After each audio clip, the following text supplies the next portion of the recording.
Elle nous agace, on s'en plaint dès qu'elle tombe, et pourtant la pluie fait partie de notre quotidien. Sans elle, pas de récolte, pas de vie. Au fur et à mesure de l'exposition, on découvre les astuces pour s'en protéger, comme avec cet anorak en intestin de phoque venu d'Alaska. On découvre aussi à quel point, de l'Afrique à l'Océanie, en passant par l'Amérique, elle est universellement divinisée.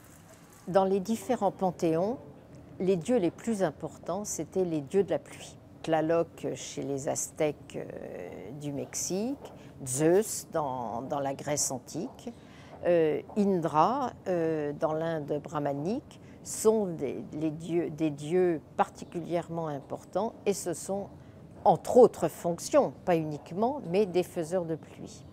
Et pour faire tomber la pluie, chaque peuple a ses propres cérémonies.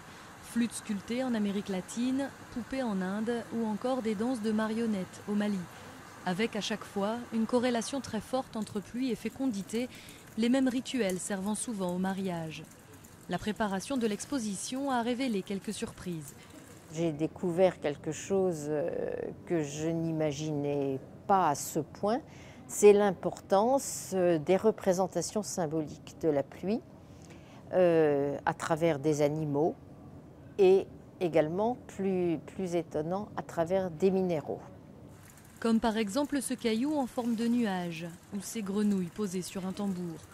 La pluie, c'est une poétique exposition de 95 œuvres, visible au musée du Quai Branly jusqu'au 13 mai.